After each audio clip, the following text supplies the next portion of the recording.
They say this is a big rich town.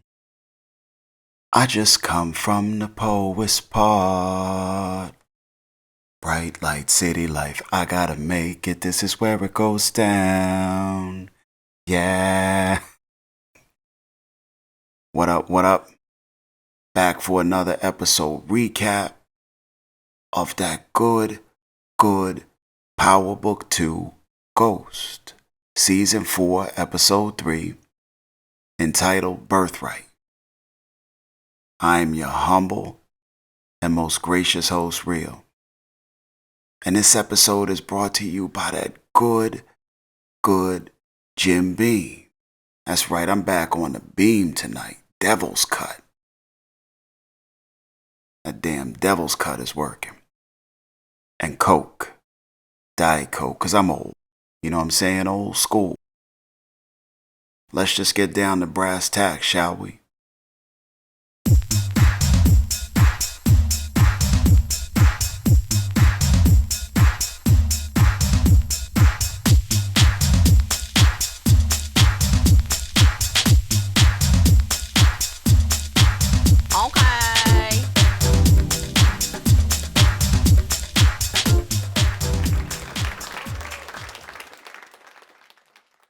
So we start off with Brayden and Tariq down at the docks, selling their whips for a cool stack of cash. You know, Tariq just jacked his old whip back from 2-Bit. Question is, does 2-Bit know who took him? At any rate, now they have a gang of cash in hand. You know, the fellas are liquid again, back in business. While there, Tariq gets a text from Pinky. Tariq tells Brayden to take the money to the dorm. He takes the stack out, heads out to meet up with Pinky and Monet. Pinky tells him there was nobody at Kate Egan's spot when he went and did his recon, which pisses Monet off, bringing her down there to be told no news at all.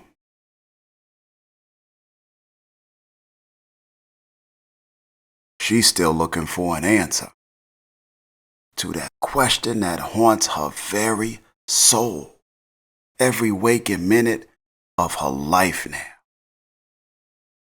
Who shot you? Separate the weak from the obsolete, hard to creep. Them New York streets, it's on, player. It's on like Donkey Kong when Monet get that answer too. Won't no games be played. She peace up out of there. Heads home and gathers her little troopers at the crib. Them out for a minute. Cause she got told not to come to work. She got told not to come to work via text message, SMS, by Noma. Monet feeling dismissed as a mofo right about now. She about as useful as a nickel in a strip club. While all her damn kids run around putting in that work. Now they tell her she's not 100%. You know, and that Noma just don't want her back working when she can't be fully effective for the job at hand. They like, you know, you did just fall the hell over at the meetup. Nobody pushed your ass or nothing. You might need to sit down somewhere. Just then, Drew get a text from Noma. Then Kane get a text from Noma. She mad texting right now. Noma all up in here with hers. Monet like, this some BS. It's some BS for real.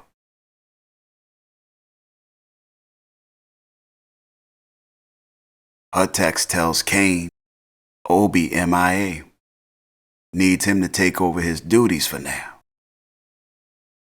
Her text tells Drew Hill to check on Obi at the crib. Now we know where Obi at. Down at the station. Looks like Detective Carter kept him there all night. Looks like Carter went on a full-blown fishing expedition too. asked Obi about drug organizations, which Obi claimed ignorance of. He like, what you know about Congressman Tate getting you those green cards? Obi still claiming ignorance. Carter puts Tariq together with Rashad Tate. Then he puts Obi with Tariq. Asks if he knows Tariq. Obi claims he doesn't. Carter like, then how do you explain these photos of you with Tariq? Pushes the envelope toward Obi. Obi ain't look in the folder. Now Obi did ask for that phone call. Calls his brother up in his apartment. Tells him if anybody comes by, not to let him in. Lil' bro like, too late. Obi like, let me speak to him. Cause he knows somebody up in that crib. Him and Drew get a quick rap. Tells Drew he down at the precinct and to get him up out of there. Drew hangs up with Obi. Tells the brother, Obi's brother, thanks for letting him in, you know. Drew a nicer, gentler thug, you know. Obi brother Kenny, like, no, thank you. Thank you and your wonderful company for getting me that green card. He like, player. I was back in Nigeria. Wasn't popping. You know, ain't no Versace or Bally up in that piece or nothing. Drew like, green card?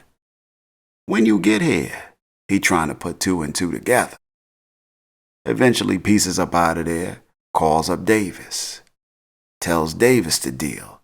Davis sends Perla to Naka to get him up out of there. Obi and Drew connect on his way out after Perla gets him out. Tells Drew not to say to Noma. You already know Obi gonna try to take Drew out. Cause Drew now a damn loose end. He the only one that know about the green cards and all of that except Tariq. And Obi kinda needs that to stay quiet.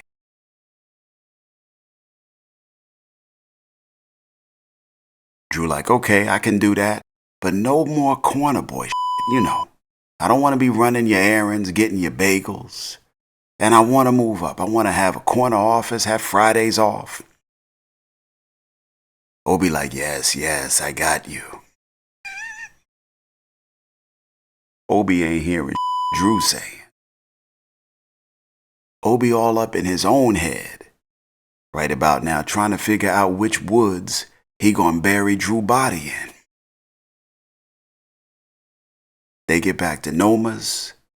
She questioning where Obi was. How come he was MIA for damn near 24 hours? Obi tells Noma he was detained by ICE. Noma asks Drew if this was true. Now while it's true, Drew does want to step his game up. And he know that ain't gonna come from having Obi's back. Gets to him and Obi ass up. Said he picked him up out of custody. Yes, that's true. Said he also met his brother, who thanked him for the green cards. Courtesy of you, Noma.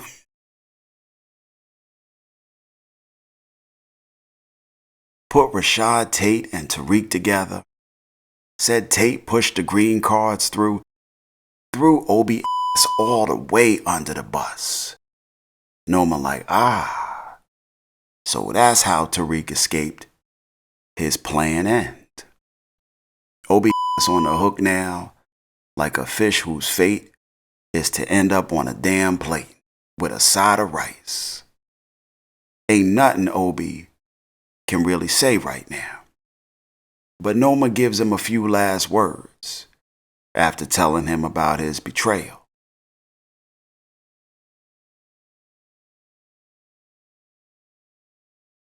Then she uppercut Obi with that ancient Igbo 3-inch spade she almost carved Cain up with last episode. She was smooth with that too, wasn't she? Decisive in her delivery, her feet ain't move or nothing. Thanked him for his service like he was a military vet. Got her some scotch and went on about her day while Obi body wriggled on the floor.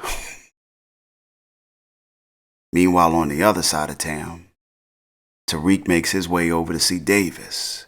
Tells him he wants back in. Hopes Davis might know a cat or two, you know, 'cause he a criminal lawyer, might know some criminals. Davis got somebody in mind that Tariq might like to meet if he so happened to be wanting to get back in the game. Tells Tariq this cat different though. Davis tells him he taking 20% and Tariq firstborn for the matchmaking fee. Then he takes Brayden and Tariq to go meet this fella, you know, a wild cat named Zion. Now Zion operate out of a fight club type joint that he owned. Tariq and Brayden come in with the money hoping to get some product. Now they got enough for about 12 bricks. But Zion lets him know this ain't a goddamn open bar. Lets him know it's a 15 brick minimum up in his establishment. Knocks over Tariq little money and all of that. Questions whether Tariq is like his pops. 'Cause that's one of the only reasons they even up in here right now. You know. 'Cause business is booming. His plate is full of cats. He fully staffed up. He started messing with Tariq. Said Tariq went and got him a Tommy. Like his pops did and all of that. Turned out Zion a little handsy. Put his mitts on Tariq and all of that. Wrinkled up his little jacket. You know, grabbed him up a little bit. Not really feeling Tariq or his business acumen at this point. He does leave Tariq and Brayden a few samples though, in case something open up. You know, when they get their act together.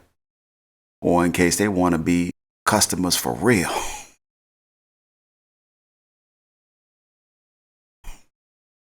He peace up out of there. Davis tells Tariq it could have been worse. And that they need to find a way to convince Zion to give them some product. Whatever it takes. They peace up out of there. Get back to the dorm. Tariq and Brayden trying to figure out how to get in with Zion. Tariq like, I got it. Here's the play. We take out Zion men. Leave a void. Then we in. Now Brayden ain't really feeling that at all. You know, he on that I like having teeth thing again, you know. Tariq like teeth. We need to get in right now, teeth or no teeth. Just then Brayden get a text from Becca. Like, come to my room now. But FYI, I'm not being kidnapped. You know, Becca ain't letting that die easy. Brayden go to see Becca. She high as throwing around old drawers, tearing her damn room up in an effort to pack up her She been told she gotta find a new spot to live, since the Weston name is mud right about now. And the room she's staying in is for good paying folk. You know, with no smut on they rep. She asked Brayden for a little cash, you know, 'cause she spent her last on an 8-ball. He can't help. Then he peace up out of there. Meanwhile, his other half, Tariq, on his diabolical, you know, he done consulted his Ouija board, looked over at his life chess piece setup, and got on some chess. Decides to give a few of the samples he got from Zion to Effie after class one day. You know, put stuff in motion. He like, what's good, little boo? You doing some new marketing or something? She like, the fuck you talking about? He like, I found these packets laying around campus. I ain't know you had a new brand and all. I figured it had to be you, 'cause ain't nobody crazy enough to step on y'all territory. She like, hell nah, that ain't my work. He like, well, if they ain't yours, this is being sold on Stansfield campus. Watch your back. You might have some competition. Meanwhile, Kane up in Noma's spot, asking about Monet. Wants to know when his moms can come back to work. She like, what's up with you and your moms, though? Ain't you ready to stop sucking on that old? You a bit old for milk, player.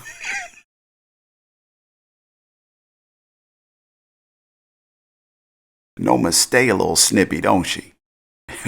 She got the right one baby like Ray Charles, 'cause he get a little snippy. But for as dangerous as Noma is proclaimed to be, I don't know what the Kane was thinking. I think Kane feel like he done found the pattern to Pac-Man or some, you know. After his mockery last episode, she was about to carve his face up. Looks like it might have bought him some good favor in Noma's eyes. Maybe he might be on to something. Apparently, she might seem to like a dangerous, cheeky cat that don't take no off of no one. Looks like he playing all his little cards right, or the few he played so far. He like, you wouldn't have half this if it wasn't for my work. Don't get it twisted. Now here's where it got real Michael Jackson video-esque for me. After Kane said his little rant, she walked past him like she a model in a Michael Jackson video. The way you make me feel, the way you make me feel, it really turns me on, it really turns me on. Yeah, they both was getting hot under the collar. She walked right past his ass like a video model.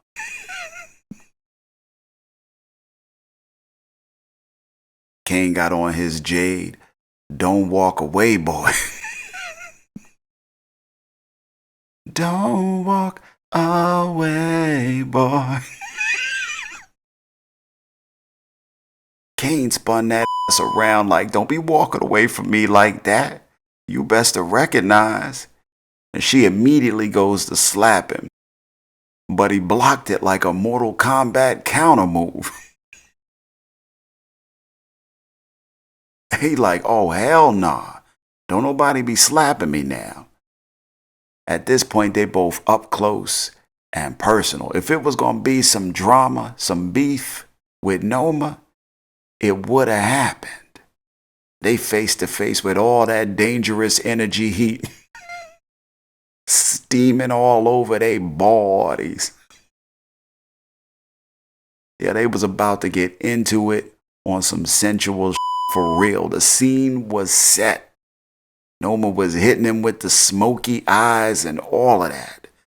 The caption said, ominous music plays, while ominous music was playing in the damn background.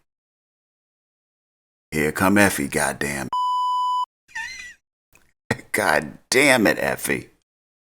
Kane looked like Effie let all the air out them firm body parts like when Pac-Man get eaten by a ghost.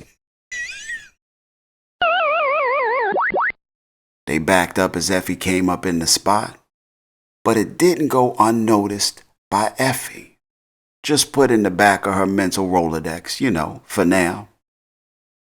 Effie showed Noma the packages Tariq gave her. Noma like, oh, that. I can't have somebody else selling on my territory. Kane like, I know who this is. That's Roman shit. You know, one of the cats Tariq met at Zion's. Kane like, he ain't no threat. Noma like, well, take his ass out. Tariq plan looked like starting to come together.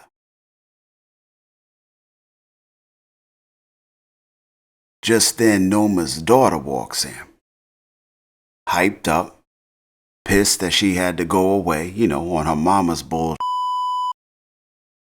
She and Noma piece up out of there to go grab a bite to eat. Kane and Effie piece up out of there also. Now, meanwhile, Monet back at the crib trying to figure some out. This is eating her alive. She talking to Diana. She like, when you spoke to Tariq, did he tell you I gave Kate Egan Tasha's address? She's specific as a. Diana like, nope. Just that Tommy got the address from you. She never mentioned Kate Egan. Diana get to fidgeting. A fidget Monet knows all too well when Diana lying.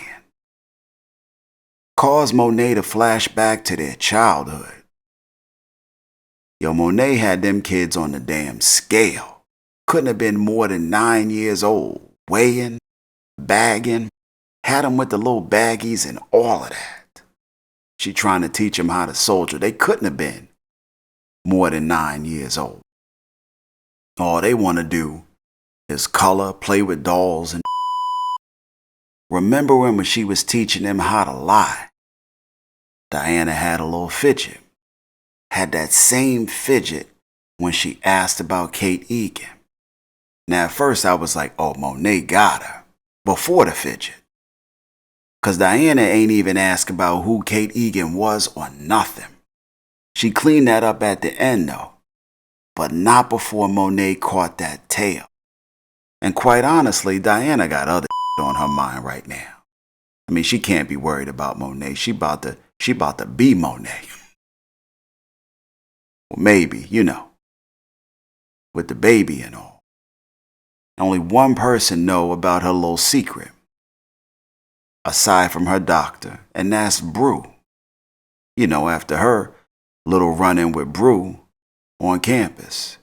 Told Brew to keep that on the down low like R. Kelly. Brew was like, I got you. But she put that for real though on the end. She was like, I got you for real. Which made me think she ain't got her ass at all. Brew looked like she was ready to run tell that to everybody. Diana got going on. Ain't thinking about what Monet might be checking for or whatever. But checking Monet is.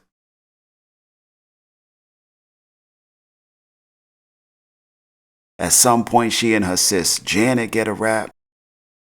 Janet up in Monet room. Got the good Louis Vuitton coat on. Monet like, Janet, what you doing up in here? She like, yo, Monet, your is fly and all of that. I could never afford this. Monet like, that's right. Now take it the off. Before you it up, stank it up, whatever, just take my off. Adds insult to injury. Tells her that's $30,000 mink right there. Louis Vuitton mink, goddammit. I made this money, you didn't. Right, Ted? It's my prerogative to tell you to take my shit off.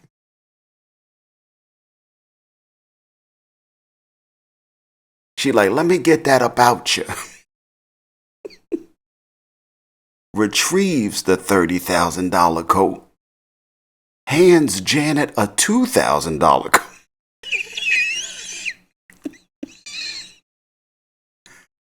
Hands Janet a $2,000 coat. Monet like, you earned it. Putting up with my cranky. Janet like, didn't I though? I did earn it. God is good. They head out to go get some drinks and get a little rap at the bar. Got that good soul to soul playing in the background. Monet tells Janet she think Diana lied to her about something. That weighing heavy on Monet's mind right about now. You know when some ain't right, you can't stop thinking about why, especially when you think somebody lied to you. Janet tearing that drink up. I don't know how hard of a week Janet had or how hard of a life Janet had, but she looked like she know how to live it. She tearing that drink up. She drinking that liquor like she ain't met Jesus. And Monet takes notice. Janet like, nah, that. God ain't turned water into wine for nothing. She like, that's not what he intended. In fact, bartender, bring me another damn glass. And put some Prince on up in this piece. All of my purple light, doom, doom, doom. I've been looking for a dame, doom, doom, doom. That would wanna be my wife, doom, doom, doom. You know, she like, we setting this party off. I need some Prince up in this piece. They having a good moment. Kane get to checking on the product Roman got out on the street. And why he up at Stansfield slinging it? Runs up on a cat he knows selling Roman stuff. Now this cat clearly know Kane is not one to be played with. And Kane happens to know this cat by name. Kane pull up on him. He like, Bird, right? Got Bird out here feeling like he's somebody special up in them streets. Just made a sale. Got Kane Tejada pulling up on him in the Black Range. You know, Bird looking like he one of many hand-to-hand men out in these streets. Kane like, who dealing up at Stansfield? He just cut right to the chase. Cat was like, who the is Stansfield? You talking about Lisa? Lisa Stansfield? Been around the world and I chick? You talking about that chick? Can't see this cat don't know much. Guess Bird to tell him when the next re-up happened. And Kane and his crew hit the re-up. It's up in a truck somewhere in the Bronx. Blow that to pieces. Cocaine dust was everywhere. Detective Carter and his peeps get the word about the truck. Rashad Tate, brother who works for the police, happens to be up in there talking to Carter when the word comes in. He wants in. Now, right before that, he was giving Carter some input on his brother Rashad, you know, telling him if Rashad was going to do something for somebody, oh, best believe he getting something in return. He ain't put him in the mix or nothing. He just told him he ain't doing nothing for free. Now they all head down to the Bronx, run the plates on the truck, which leads them to Roman. They run down on Roman while he taking out the trash. And they do the same. Shortly after, Tariq gets the word from Davis that a Slot and Zion group just opened up. How about that? Now they just gotta come up with the rest of that Chikezie. You know. Tariq catches up with Davis. Davis like, let's go get these Brizzicks. Tariq like, yup. Just one slight problem. I need 50 bands. Davis like, I got you. Says he gonna front Tariq the money. Checks Tariq on why he back in the game though. And apparently Tariq don't like having teeth. You know, teeth is overrated. Tells Davis he wanted the decision for him to be out to be his. when he decides to leave the life, he want to make the decision, not be told like a child that he can't sell. No, no, no. It just didn't sit right in his soul. Dave is feeling all of that. He like, I'm in. It, let's go do what needs to be done. Now Tariq other half, Brayden, down at the candy shop. Looked like Brayden got a little crush going, you know. Hell, it looked like it might be mutual. She pours out a little bump on the wrist, takes a little sniff, you know.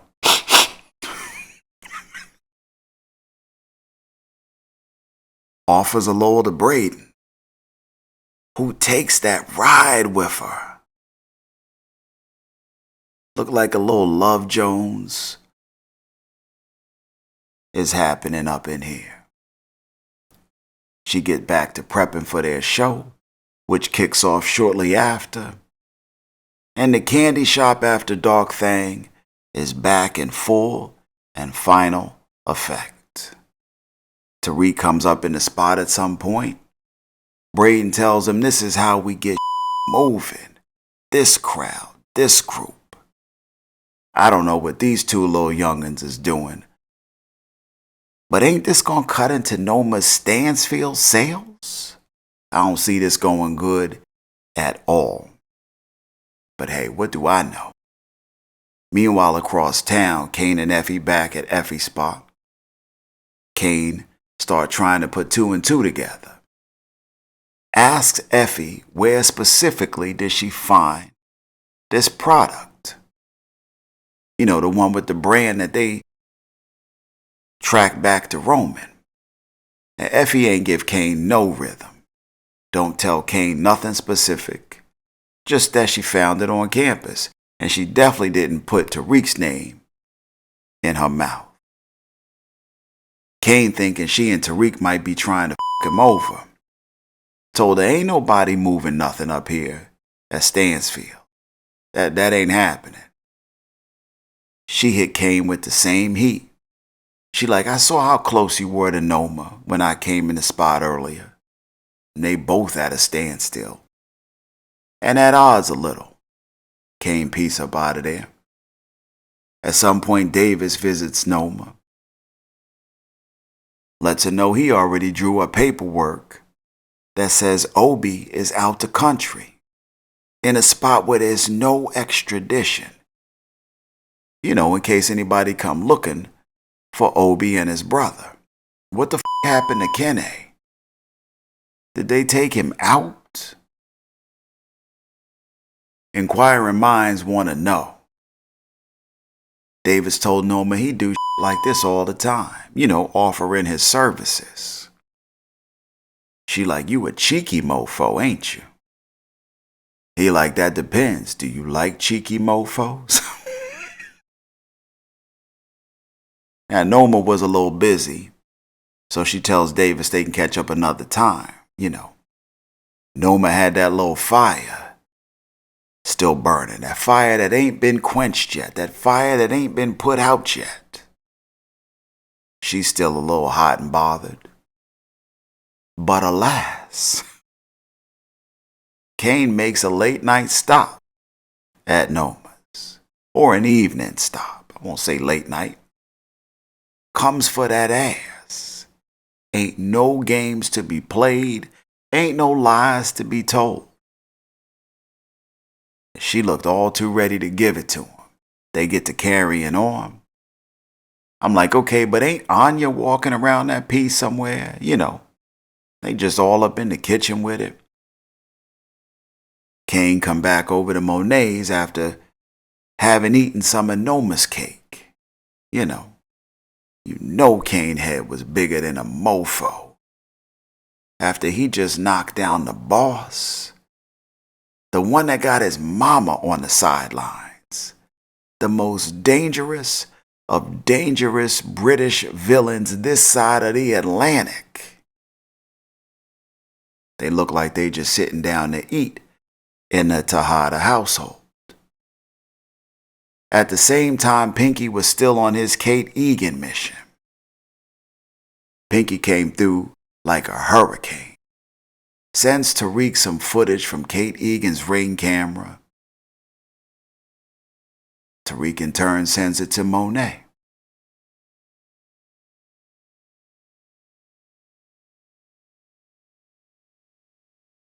Just then she look at her phone. You know, it been buzzing for a minute. Tariq done hit her up. Looks at the text. It's a video attached. And in that video, she sees Diana in that bad wig trying to look like Monet, but really looking like Strange.